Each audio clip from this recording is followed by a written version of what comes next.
And the main thing we cannot forget is I am the unified heavyweight champion. You predicted BJ was going to beat me, didn't you? You predicted he's going to beat me. He got smashed. All these years, the UK fighters had to go to America. Everyone had to spend a heap of money to go to Vegas. We can do it in London, around Wembley, Cardiff. It's local. We're staying right here. Wanda! Let's go, baby! Let's go! I smashed your body, your playmate, your playboy, your nightclub buddy, and I will smash you the exact same way. Dillian White, Derek Chisora, Big Baby Miller, Joe Joyce. You can all have it. Dominic Brazil, whoever else is in America too. All of it. Are you off your tits? Have you been smoking something? Let people rabbit on. That's why God gave you one mouth and two ears. Do more listening than talking. Rather talk sort of shit. Get him in the ring and I'll knock him spark out. Thank you very much. All you got to do is set the date. Don't wait, mate. Yes, yes. What is up, TBV family? It is what, the third episode of UK Hour with Rob and Matt. And yes, it's going to be a live fight chat of Watkins versus Okolie. Yes, a little bit of preview of Tyson Fury. And yes, of course, it can't be UK Hour without some breaking news happening mid-show or pre-show, which I feel like is now a staple of this show. It happened last week. Now it's happening this week. Dillian White versus Ortiz, or maybe Dillian White versus Joseph Parker, is now being alleged to be in negotiations or confirmed. God knows what's happening. There's a press conference tomorrow for Dillian White. So obviously that's going to, I think, take a lion's share of the show other than the Watkins versus Okolie fight. But, Rob, how you doing, man? Do I need to play your intro? Do you want me to play your intro? No, I think that intro sufficed. That right. and it made it through. It made it through. I was Did worried, it? I was worried about copyright with that one, but we made it. Yeah. Well, what did people make of that in the chat? I want to hear about whether they like the intro. Now we know it's good and not bringing up anything. I got a couple intros. Dope. Love the intro. So I think we're good. Shout out to Dollar DiBiase, of course. $_DiBiase on YouTube and Instagram. Check him out. Yeah. Okay. That was me, but never mind. No, that wasn't. Oh, that was you. You made that. Yeah. Oh, I mean, sorry. We don't believe you. You need more people. It's okay though. Digressing. Rob wants to lie and say that he's a music producer now. It's okay. We can. Oh, okay. You know, I'm Jay Prince. I didn't know if you knew that, but I'm Jay Prince in the flesh. But digressing.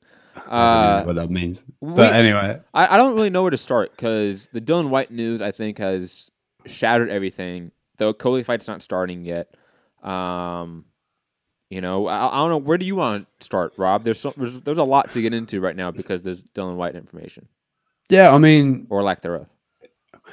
This is kind of all started. It was like, we'll start off with like Parker Jennings. This was like, I think Jennings had put out there that this is done. And then David Higgins has said, no, it's not. And that Ustinov was an option and things like this. Anyway, throughout the day, then news broke that there was a press conference for Dillian White tomorrow about his unnamed opponent. And then obviously people it's just Pulev. And then it was like, but it's a Matchroom thing, but they didn't win the purse bids. Would it be a Matchroom press conference if they didn't win the purse bid? So it was like, people like, maybe it's Ortiz. And then people like, nah, he ain't going to go down that route. Dillian White ain't going to take on Ortiz. No way. And then next thing, Dan Raphael breaks the story.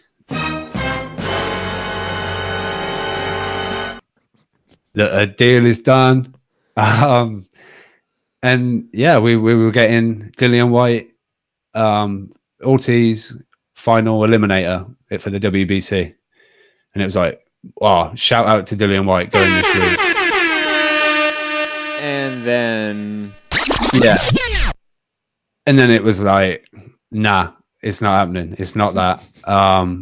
There's been reports coming in. Someone has spoken to Eddie Hearn tonight. He's apparently denied it, tapped his nose to the guy that asked it and said, see you tomorrow. And that Joseph Parker is now the front runner for Dillian White. I wouldn't say the front runner.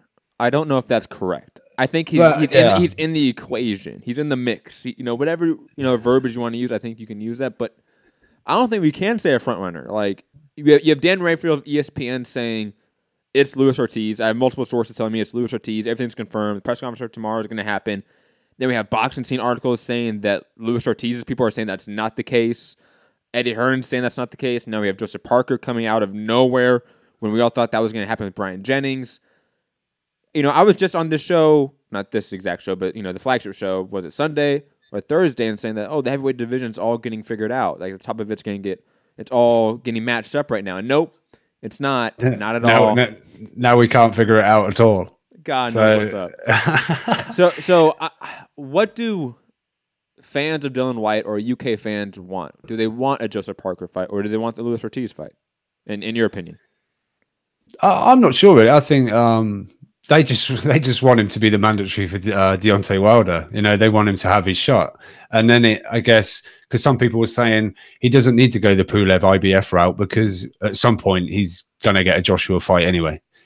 You know what I mean? It doesn't have to be mandatory, that kind of route. It will just get made because it's a big UK domestic fight at some point, whatever. But then people were saying, does he really want to go Ortiz, the alleged boogeyman of the division, even though, he picked up the loss to Wilder. But I feel there's been quite a good shift for Dillian White and how he's come across. Because I think at some point he used to, people either love him or hate him. But I think there's a few more now leaning towards loving him. And, when it came out with Ortiz, people check the balls on Dillian White. He's kind of got a spot that he's going to face Wilder at some point, but he's going for the final eliminator. I'm going to take out Ortiz or whatever. But we're just going to have to wait till tomorrow just to find out who this opponent is. And let's not forget that Eddie Hearn came out, last week maybe? I think that's probably pushing it, maybe even sooner than that, and said if the WBC makes White versus Ortiz the final eliminator, the official mandatory over Dominic Brazil, we'll take the Ortiz fight. So that's why this news from Dan Rayfield completely lined up with what everybody was saying pre this article. And now we're having Joseph Parker in the mix. I'll be honest, I don't think Joseph Parker is the right matchup for Dillian White.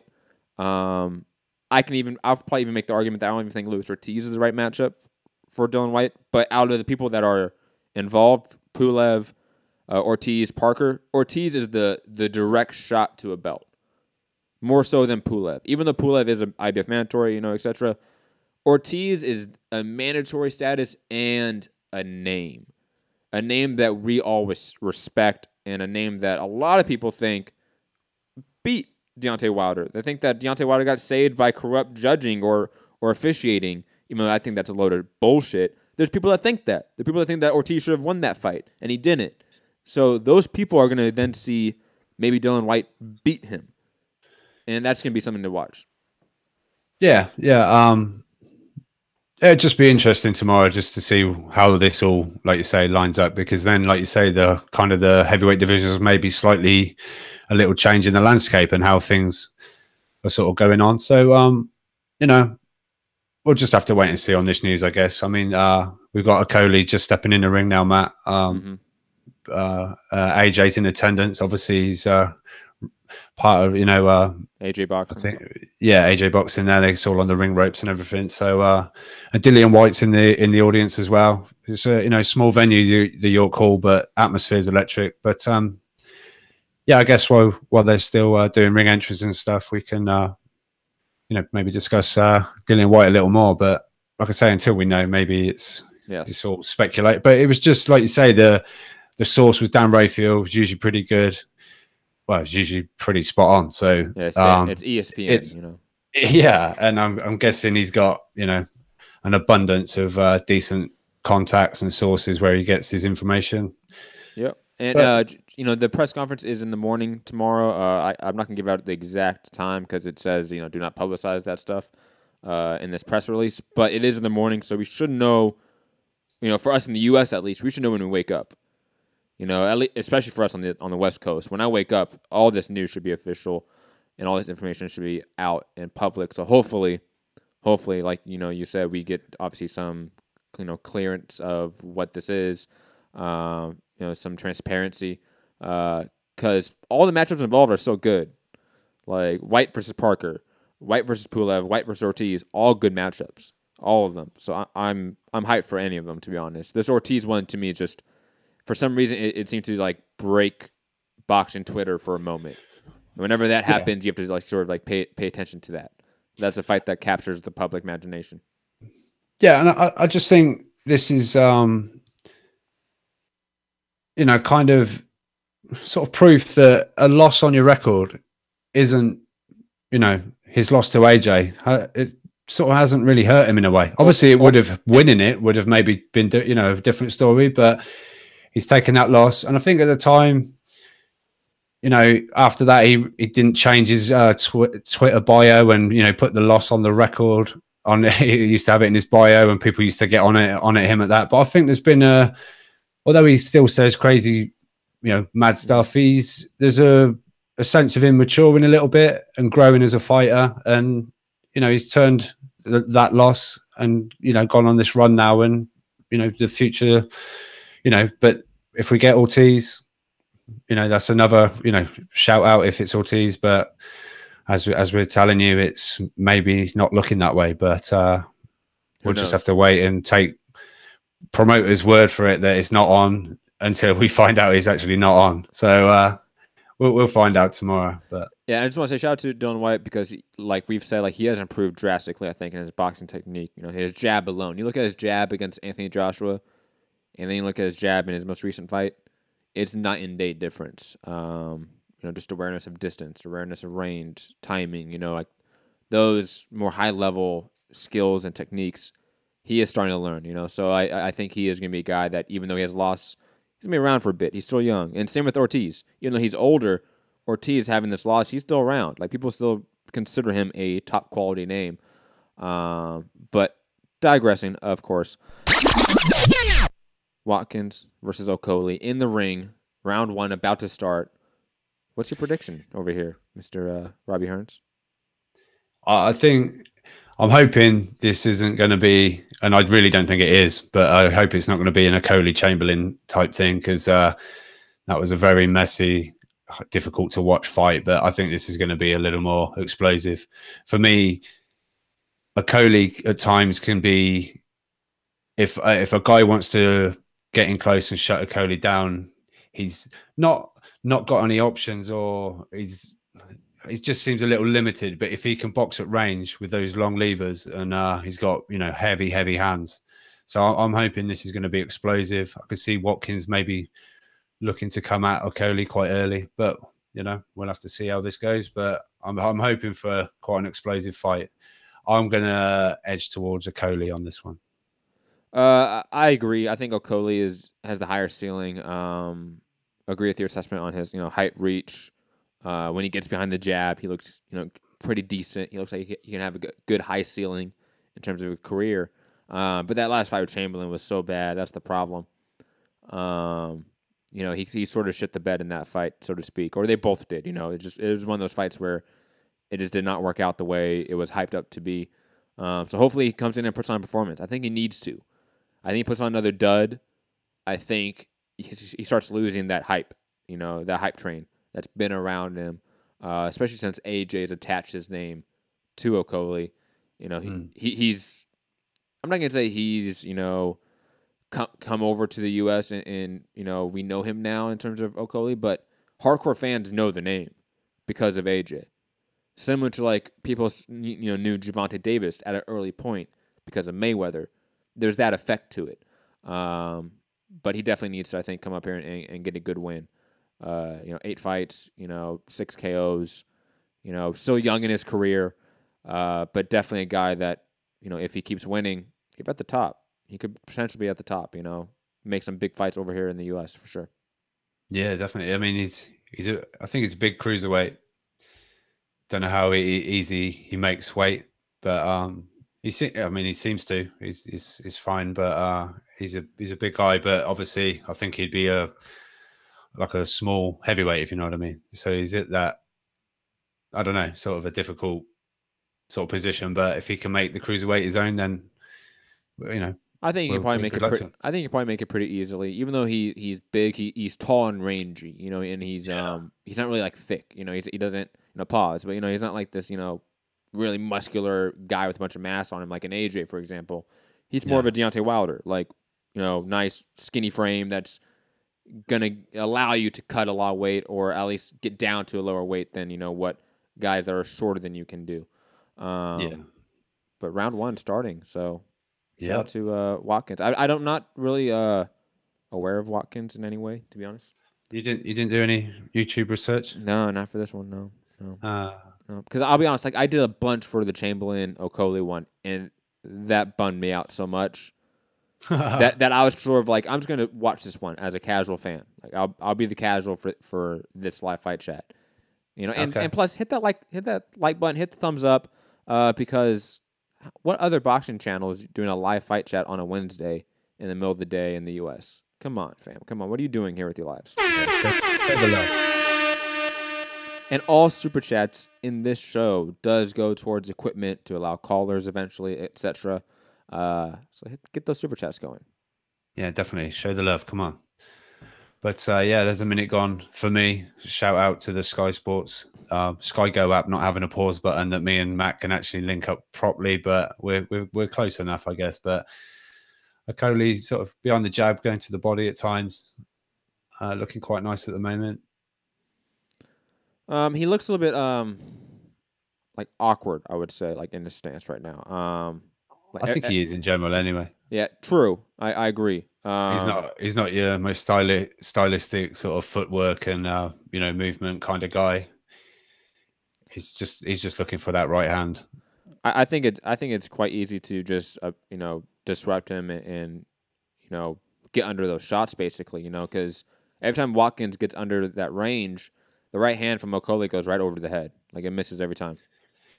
Yeah, I mean, that was in the Chamberlain fight. We saw it, that Chamberlain was getting underneath, but he'd already felt the power. So it was from getting underneath, he was then just getting in the clinch and making it messy. So, yeah, hopefully this won't be 12 rounds of that. But you can see it happening at times, these big guys. But, Okolie looking to find that right hand. Oh, yeah, he tried that right hand right there. Watkins just avoided. He threw a right hand in the body, I would say, in like the first 30 seconds of the round that I really liked, even though it was overextended. I would like him to go back to that. Like Canelo Alvarez throws that right hand to the body to set up the right hook over top all the time. I would like Okolie to start doing that, work the body a little bit instead of headhunting with that right hand. Because he's loading up on it. Like you can see him loading up on that right hand to throw it. And that's why Watkins is able to duck under it a lot. Yeah, I'll be interested to see if Okolie can land quite heavy. Yeah, he's just done it there. You might see it in a sec, but maybe caught the glove a little. But just to see what Watkins' reaction is to this, the power of Okolie, because when he does land flush, it's pretty heavy. Yeah, and Watkins hasn't really done much either. Like I think Okolie's obviously winning the round from activity. Like Watkins is exploding in there, but not throwing anything. He's just trying to duck under, get in on the inside. And he's not unloading to the body at that point. He's not doing specific things to optimize that position. But I would like Okolie to sort of keep Watkins a little more on the outside of that right hand. Neither guy has their range down. First round over. Okolie won at 10-9 in my opinion. I'll give that one Okolie. No problem there. Just on activity, pumping the jab, going to the body with the jab as sort of. Well, he landed shots. I mean, he landed shots. Even though they weren't great shots and they weren't clean shots, he landed shots. Watkins didn't. Sometimes scoring around is that simple. Yep. But again, the head hunting from Okolie needs to stop. He needs to start going to that body, because Watkins is giving it to him. It's there for the taking, in my opinion. Shout out to Hassan in the chat saying, in the super chat saying, "Good show." Thank you, Hassan. Thank you, Hassan. Very, very kind. That will go towards equipment to get callers on the show, because we are a fan-driven show in the TBV network. Shout out to all of you. Where TBV is having a show every day, guaranteed, except for Tuesday and Saturday. But it's on Saturdays. We always do live fight chats and media reactions, so it's basically just Tuesday. Yeah, and Nez is wanting to work as much as possible, providing the news is out there. Allegedly, we'll obviously. Allegedly. Yeah, I sent the Whyte news, the Dan Roadfield, and I was like, at least 30 minutes before anyone mentioned anything, I thought, oh, ghost town in the production chat. But Watkins does not like the this power from Okolie. I feel like that's obvious. I think so. Like I think this is what happened with Chamberlain.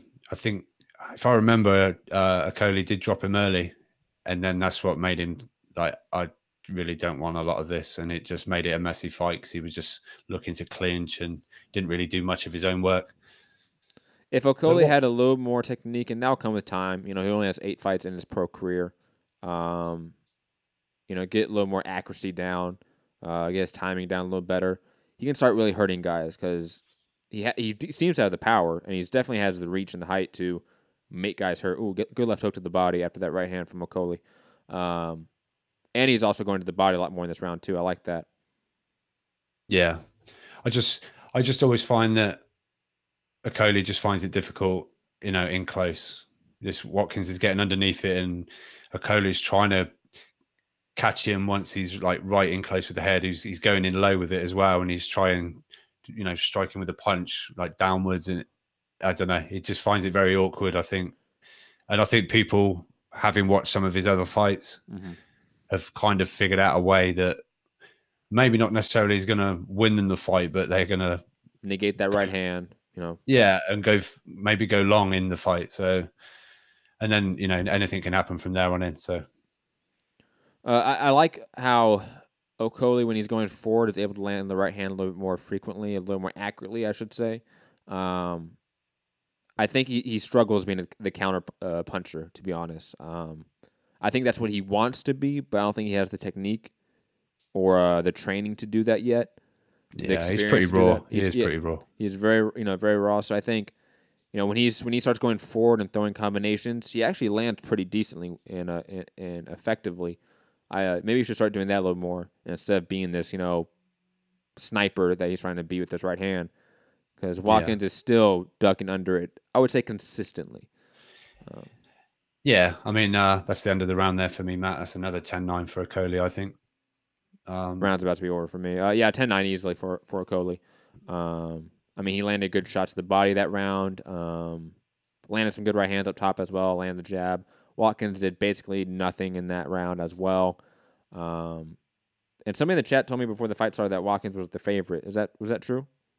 Well, yeah, I think I don't think there's a lot in it regarding the odds, but Watkins is the Commonwealth champion at the moment, and Okolie's got the WBA International, I think it is. I think I don't know if I'll be able to get odds up now. Maybe someone in the chat knows what the odds were.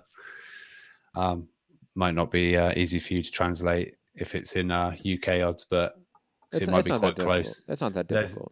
People make a big deal about that shit. It's not that hard. Like you can tell who's the favorite at least. Like that's all you need to do.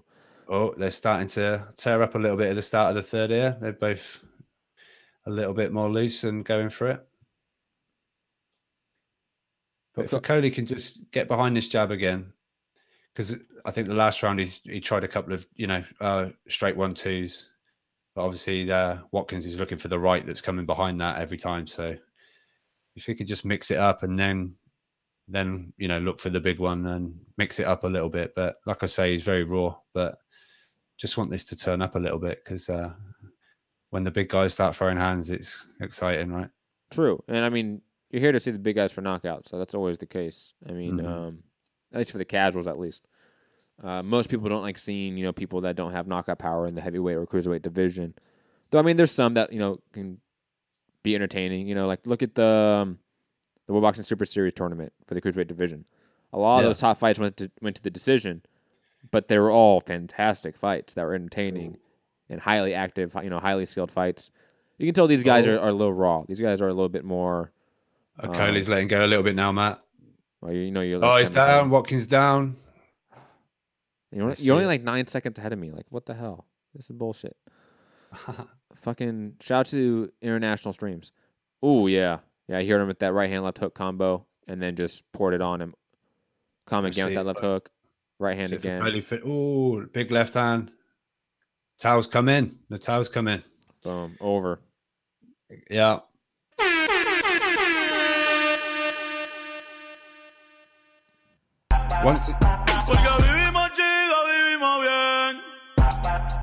Even though Okolie is not, Spanish, I just want salute, man, salute. That was a good knockout. Okolie. But yeah, once I decided it was going to be a bit more of a tear up, I think was maybe the beginning of the end for Watkins. Well, also like Okolie needs to get his range down and accuracy down like that. For a guy that is a little more raw like him, that takes 3 rounds, 4 rounds to get down. Yeah, once you lock in the rhythm, maybe, and it is like, and there's he does a very good job about using the jab a lot, because if he always taught this, if your jab lands on the gloves, that means your right hand can land on the face every time. Yeah, every time. So I mean, once he started getting that rhythm of okay, the jab's landing, the right hand's there, the right hand's there, the right hand's there, and eventually Watkins couldn't duck every one.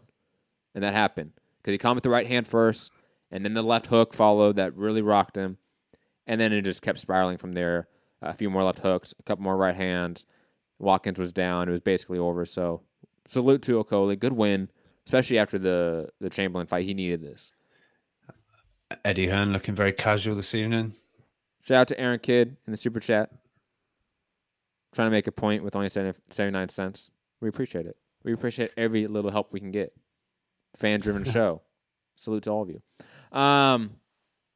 But yeah, you want to circle back to Dillian White, or do you feel like we've discussed that enough? I mean, obviously, like I say, we'll find out tomorrow, and obviously that's going to be we can obviously bring that up on the flagship tomorrow. Mm-hmm. So I think we've done that. But a little more mention on this card tonight. Ted Cheeseman, very impressive again. Seems to be improving with every fight. Just proved too much for Doyle. It looked like it was going to be a good fight, and then he came, showed his skills, came forward, and just kept coming forward, and it just overpowered in the end. And Bellotti, I don't know if people saw that. Or maybe people in the chat can tell me what they think about the Reece Bellotti stoppage. There's a slight little question over whether he could have been given a little bit more time, but definitely not a good stoppage. No, I wouldn't argue it's an awful one, but I wouldn't argue it's a good one or decent.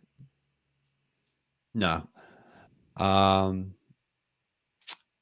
I want to know what people thought of Danny. I can never say it. Yulisanov. Yulisanov, yeah. The Kazakh Thunder. Is it Kazakh Thunder? Yeah, that's it. Yeah, he looks good. He's the guy that beat Josh Kelly in the Olympics, right? Yeah. Yes. But he looked very. He always looks good.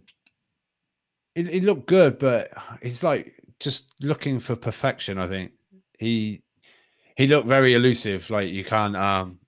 He looked difficult to land on, but he looks very measured, and I don't know.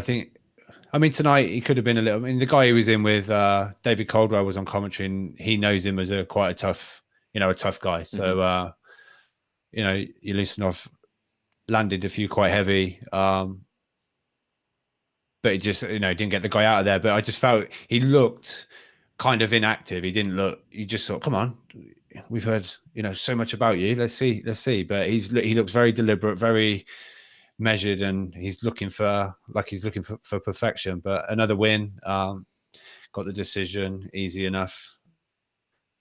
Yeah, it's been a Wednesday night, a good card. Obviously, the York Hall, really historical venue over here in the UK, and I can't remember who said it earlier on the card, but he said it's like an oven in there. It's such a small, tight venue, and obviously all the lights and doing the rounds and stuff. It feels like an oven in there. But yeah, it's good to have some boxing on a Wednesday night. Mix it up a little bit. Yeah, and we're going to head into our second to last section of the show, Tyson Fury's comeback fight. We're going to preview that very quickly, and then head out to Patreon questions, which are absolutely open to the public. I know people get all upset about Patreon, but and even the super chat, people get upset about super chat questions and the fact that we answer these comments. Well, if you want to guarantee that your question or topic gets discussed, gets answered absolutely free, just go to patreon.com/ThaBoxingVoice. There's a topic post, a question post for the UK Hour, along with a Standing 8 Count, Untitled, all of our other shows on the network. that we have Patreon questionnaire segments, so to speak. And those posts are absolutely free. So if you're listening right now and you're not a Patreon member, you don't want to be on Super Chat, but you want us to hear your question, go to patreon.com/ThaBoxingVoice. But Tyson Fury, I'll be honest. I'm hyped that he's back. I don't want to see him hugging his opponent, give him high fives in the ring, dancing with him. I don't like that. I like the Tyson Fury that's in the Batman costume, saying that he's going to lick his clit. I want to see that Tyson Fury that's obnoxious, that's obscene, abhorrent. I want that Tyson Fury, not the fun-loving one. And I get it. He's all happy now, and I guess that's fine. You can be happy with life. But I want, upset Tyson Fury that's, pissing people off. So even though this fight doesn't have me hyped, I know later down the road, Tyson Fury versus Tony Bellew is going to be amazing. And we're going to get the old Tyson back. Yeah, I think we're going to have to need one of the bigger names in the game to maybe see that Fury back. Or maybe he's just a changed man. Maybe he's shed this weight. He's got a new outlook on life. I think we said it before. Glad he's looking fit, healthy, and in a good place. But this Sefer Safari, whatever. Saw clips of him on the pads and stuff.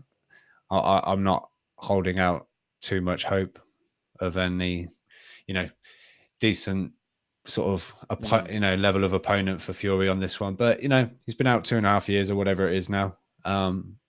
He's got to get in there with someone, right? And it's not going to be, despite wanting AJ on his comeback, the first fight back, and he'd do it with one hand tied behind his back, and wild as a bum, and this, that, and the other. It was never going to be anyone of any. And if it has to be Albania's number 2 cruiserweight, then so be it.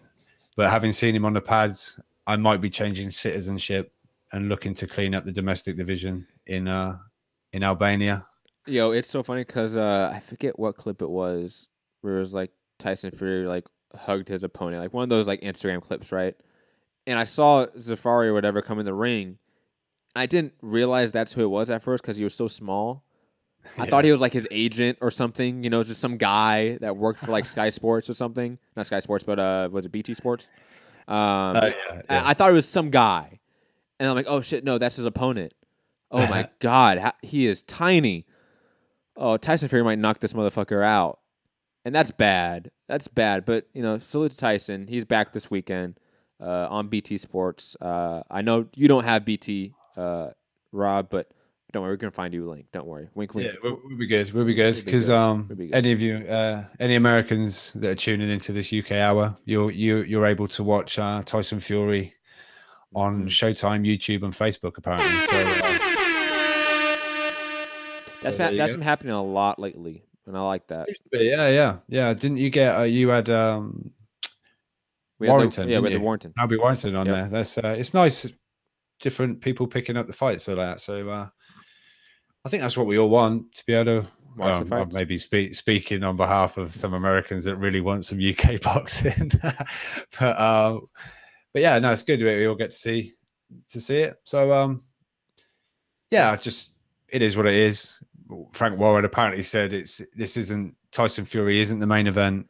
But they got Flanagan Hooker. But they keep selling every promo is just he's back. Every poster I see, it's only him. He's the only person on the poster. No one else is. Or the TV adverts. Even on my kid's Amazon tablet, it came up. He's back. Yo, I was like, hang on. He's not the main event. Okay, sure, Frank. Okay. All those people turned up at the media workout for Terry Flanagan. And, we don't believe you. You need more people. We don't believe you, Frank. Come on, man. Come on. Yeah. But we'll see the running order on the bout sheet tomorrow. But with it being on YouTube for the Showtime, I wonder what the viewership is going to be on that stream compared to the Warrington fight, which did very low. Because we did a live fight chat for that fight that did half the numbers that Showtime did. Our little channel did half the numbers that Showtime did for a Selby Warrington fight. And of course, that is Selby Warrington, a fight that in the U.S. means little to nothing. Tyson Fury, even though he's in a fight that means absolutely nothing, it is Tyson Fury still. I'm just curious about that. Yeah, I mean, he's got a fan base, and it's like when we were talking about building a star. He's one of them people who either want to see him lose or they want to see him win or they just want to watch him. So, and shout out, he does things that other heavyweights don't do. You see him, on the back foot, shoulder rolls, and he's got some swag in there. Yeah. If he carried some serious pop as well, he really would be the super mega danger in the division. You just question maybe his knockout power against some of these bigger guys. But I know he did it against Klitschko, but I think half the battle was won with Klitschko before they even got to the ring. True. But whenever we do get AJ versus Tyson Fury in the UK, the build-up for that would be fantastic because Tyson Fury will try to demoralize Anthony Joshua every second he can get. And you get almost like the devil incarnate with Tyson Fury and the golden child and Anthony Joshua in that matchup. I love it. Even though I think like a Deontay Wilder, Tyson Fury build-up is a little more animosity. There's probably a press conference brawl between those two. AJ and Fury is like that tension, that storyline. But digressing to my favorite section of Standing 8 Count on Fridays, Patreon questions. And again, patreon.com/ThaBoxingVoice. If you want to get your question or topic guaranteed to be answered on the show. And again, only UK questions and topics. Real Niger Chick, a.k.a. Middy's best friend. I like how I always intro her as that. She said, thoughts on UK female prospects? Katie Taylor, Hannah Rankin, Chantel, Cameron, Natasha Jones, especially the ex-Team GB Olympians now turned pro. Now, Rob, I'm definitely going to turn this one over to you because other than Katie Taylor and Natasha Jones, I do not know any of the girls that she mentioned. Jonas. Yes. Oh, Jonas? Yeah. Oh, I'm dyslexic. I'm sorry. It's so good. It's so good. No, I think British boxing overall is booming, and that's reflecting on the women's boxing as well. And it's just an exciting time. Obviously, Katie Taylor's doing her thing, and just a quick one. Hope her father's doing well. There was an incident at her father's gym. Someone was actually shot dead there, and there's been her father was injured in the shooting. So hopefully everything's all fine.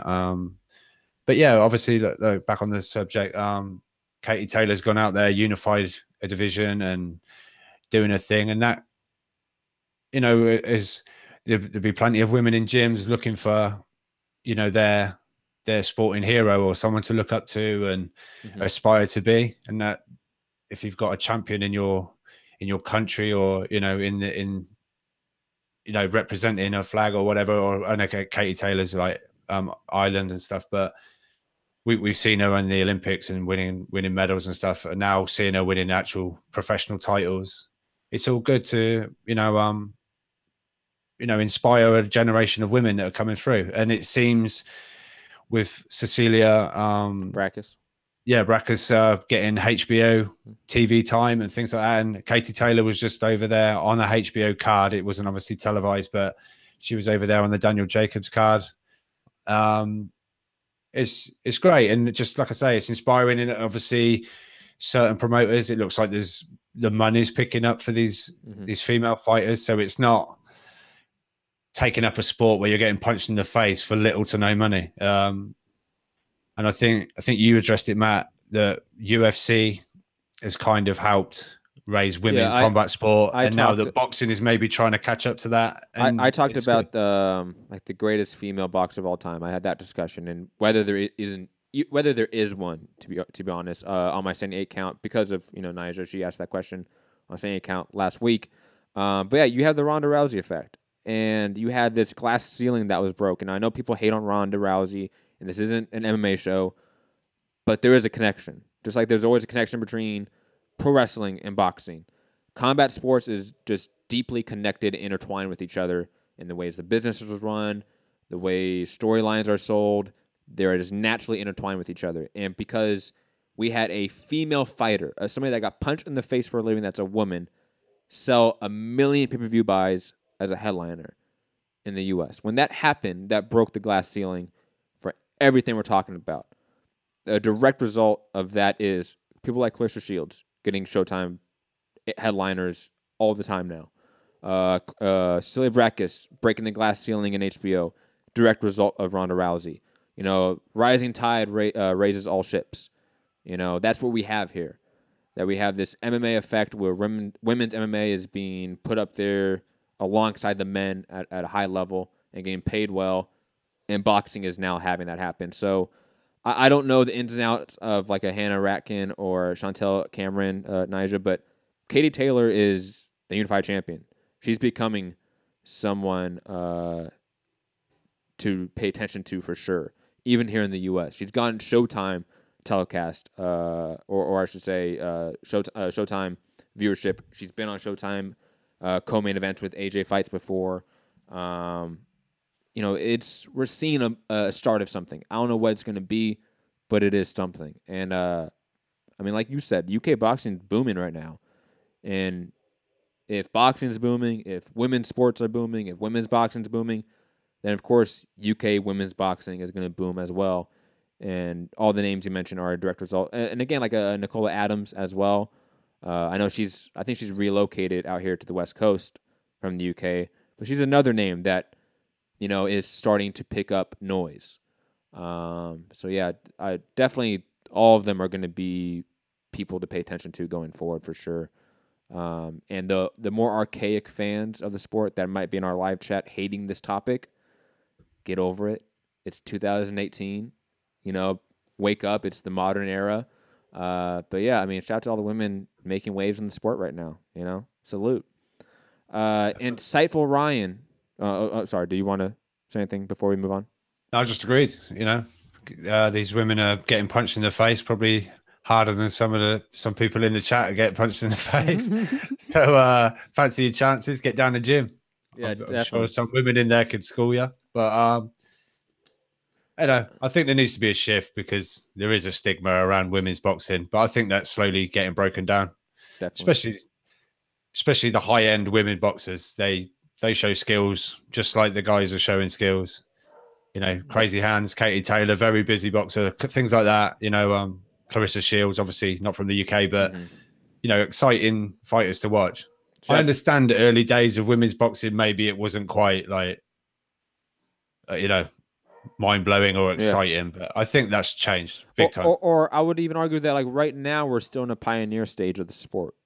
Like women's boxing is theoretically only like 20, 30 years old in terms of being in a marquee position. And even then the mid-2000s saw really nothing for women's boxing. So, I mean, it's 20, 30 years of experience while men's boxing has 140 plus years of experience. And being in mainstream pop culture, you know, minds. So I think it's a matter of time. It is a matter of time, and they're gonna get their just due. And I know, like women like Heather Hardy have said even recently that, you know, places like Bellator in MMA are still paying her better than in boxing, but that is changing. And I think it's women like today, the Clarissa Shields, the Katie Taylors, they are the true pioneers in the sense. Like we have like the archetypes of the Layla Alis and the Chrissy Martins in that era, but this era is the true pioneer era. Rob saying Billy Joe Saunders to talk about in our little private chat. What are you saying, Rob? Billy Joe Saunders? No, it's just obviously we can when we do move on. I thought you were going to. I thought there's like breaking news, like Billy Joe versus Triple G. Like my God, like it's UK hour, but digressing. This is the thing. Shout out to Patreon questions. Can we go back to those? Insightful Ryan saying, who do the panel think are the best British prospects right now? Kids like Josh Kelly, Ritson, Daniel Dubois, Ted Cheeseman, Real Nyjah actually commented on that one, saying Boatsi as well. Who do you think is up there in terms of best UK prospects right now? I think everyone that you listed there, you know, obviously we know Josh Kelly, very exciting to watch. I think he's possibly got quite a high ceiling in the game. He's just I think as the standard improves, we'll see the better of a lot of these early in their career fighters, because quite often they meet guys that are more trying to get away or avoid rather than stand and fight. So hopefully we'll get to see the better of these. Lewis Ritson for me is a standout as well. He's very exciting. He's kind of, I don't know, almost come on the scene out of nowhere, or very quietly, and then all of a sudden there's this quite, we've seen him on Sky a few times, and he's real exciting to watch. He's going to be on the same card as him and Josh Kelly are headlining and together a card. I think is it the 16th? Is it next week? Maybe. I'm not sure. I don't know. I think so. Another name that's not mentioned, Joe Cordina. I'm a huge fan of. Yep. I think Josh Taylor still, kind of constitutes as a prospect at this point. Now, when he beats Postal, I think in 2 weeks from now, that might drastically change. But I think Josh Taylor still equals a prospect right now. Definitely someone to watch. Obviously, fighting Victor Postal coming up. Joe Joyce, another guy that we definitely need to pay attention to in the UK, especially since he's had Richard Schaefer backing and David Hay backing now. Joe Joyce has a machine behind him in a way. Definitely someone to pay attention to. Your boy Anthony Fowler, someone to pay attention to as well. Maybe not, doesn't have the ceiling that some of these guys have, like a Josh Kelly, etc. But I think Anthony Fowler is going to be a perennial top 15 guy in his division moving forward. So yeah, I think there's a ton of names out there that the UK can throw out in the next 5 to 10 years to be at the top, to take the mantle from the Kell Brooks of the world and the AJs of the world when they start to slip, so to speak. There's going to be plenty of guys to take that mantle. I would also throw in Conor Benn, exciting fighter to watch. Again, he not so long back had a bit of a scare, but that can happen. I mean, I guess he was looking to trade with quite a heavy hitter, and that's just it's just the way he's going to fight. I think. I thought at one point, I think the fight before that, he looked quite a little bit more measured and waited till he sort of hurt his guy a little bit instead of, really going for it. And and then he had this crazy fight with, he was knocked down twice. He knocked the other guy. It was, 6th rounder from Howe. It was crazy. But I would throw him in there as, again, I don't know quite these guys' ceiling, how far they'll go, because, we get quite excited by a lot of our fighters here, but are they all going to go on to world level? We'll have to see. Sure. I'd like to think a good percentage will, but obviously that world level is a tricky stage for no matter where you're from. But absolutely. And another guy we didn't mention, obviously, Lawrence Okolie, who just fought today, and we did the live fight chat. Another prospect who I think in about a year or two you're going to see him fighting, maybe like a Tabidi of the world. Maybe something like that. I could definitely see that in, maybe 2 years from now, 18 months from now. But, I mean, we've said it. Tons of names, tons of people to watch. Heck, we did, I think, I don't know if it's actually available to the public. I think it is. Me and you did a standing 8 count a while back. Yeah. And we did, like, the top 5 UK prospects. Go check that out, either on Patreon or for free. I forget where it is, but check it out on YouTube. We list our top 5, for example. Rick saying, even though this weekend is sort of a throwaway fight, so to say, for Tyson Fury, what is the excitement level like seeing he's coming back to boxing in the UK? Really worded. How long do we think it is before he's in a high-level fight? Heavyweight seems to be the most paid attention to division now, and throw another serious player back in the pot only means great things for the sport. Definitely agree on that last part.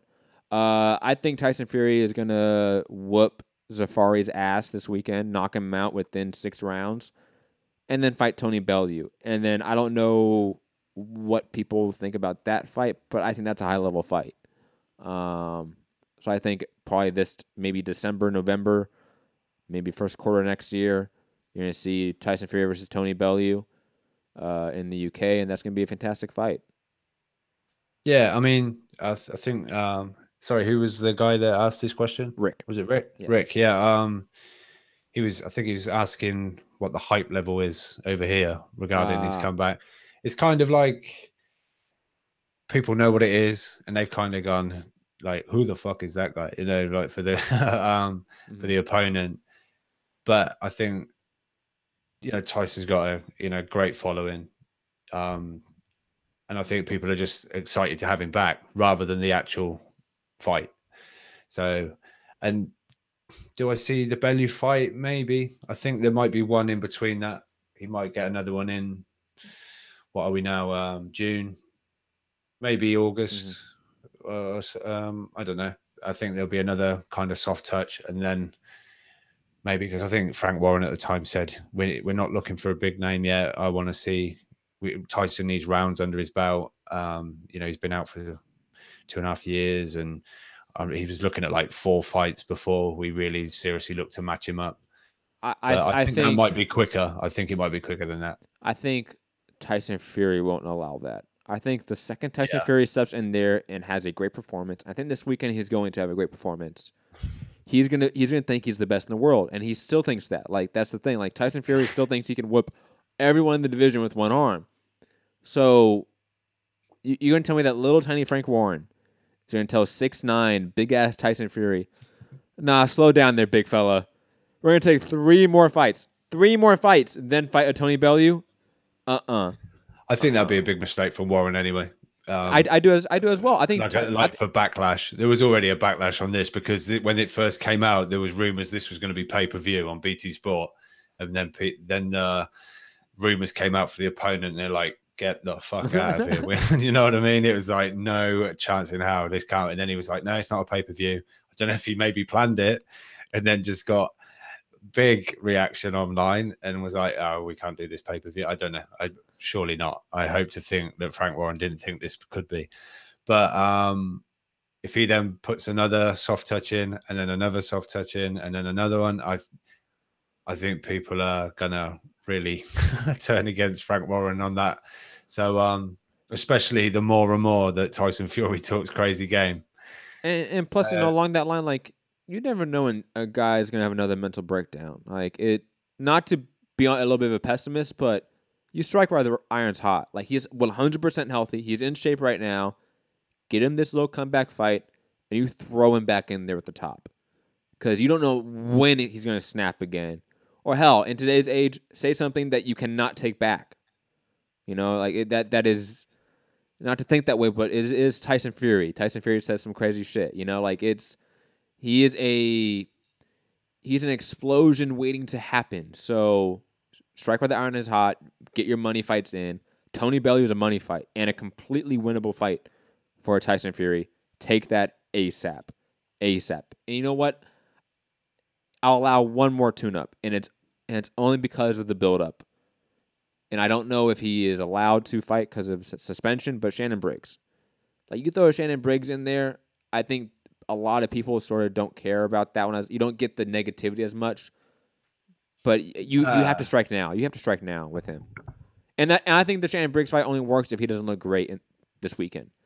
If he knocks out Safari, looks phenomenal, looks like Ali in there, I think it's very hard to sell a tune-up going forward. Yeah, I think they would have one more fight grace from the public. I think they might just get away with one more, and then that would be it. If they look at another one, then no. But I mean, maybe you've seen all the Shannon Briggs and Tyson Fury back and forth. It's been kind of comical, but it's like, is it really going to happen? Because Shannon Briggs has told Frank Warren to put on extra security. He's sort of maintaining that he's going to be turning up on Saturday night. No, that's going to happen now. I didn't know that. It's 100% going to happen. Shannon Briggs is going to step in the ring, guys. And that's going to be Tyson Fury's next fight in like August. I wonder what his first words will be. Or September. And then you can get like a first quarter next year Tony Bellew fight. That's going to happen. I'm calling it right now. My guess, Shannon Briggs might say something along the lines of, I don't know, let's go, champ. Let's go, champ. That's a safe bet. That's a safe bet. Yeah, I think I'm good. But yeah, so that build up would be funny. I mean, I don't know what people's thoughts of that actual fight are. You know, we know True. Shannon Briggs is pushing it on in years a bit now, but he talks crazy game just like Tyson. So why not? If they're going to get it in after this Safari fight, and then look a little bit more serious as far as opposition for Tyson. But on about Saturday night, Billy Joe Saunders, despite pulling out injured. Last minute news in the outro. What is it? Well, not news, but pulled out on Martin Murray for the second time. Murray took to Twitter and Instagram to show his displeasure for it, and then Billy Joe done a crazy video, kind of letting loose on him, saying, "I'm not scared of anyone, and you're a bum. You were just a tick over fight for me." And he then called out, if you want to come and say all this to my face, I'll be at the Tyson Fury fight on Saturday, and we can see what happens. So someone very quickly on a post that I put out said, "Oh, it's funny that he's offering him a fight earlier than the scheduled fight, which he's pulled out injured for." So yeah, I mean, whether we'll get Triple G out of this for Saunders now that we've seen Canelo and Jacobs are in talks. God, no. I don't know. Doubtful. It's highly doubtful. If anyone's going to take that Billy Joe Saunders fight, it was a guy without mandatories. Triple G has 2 mandos. Like, it is just, unlikely. Not saying it's not possible, but it's unlikely. It was kind of X-Files kind of soundbite. I don't have that. I'm sorry. I don't have that. Oh, you don't have the conspiracy theory one anymore. That's only on Blog Talk.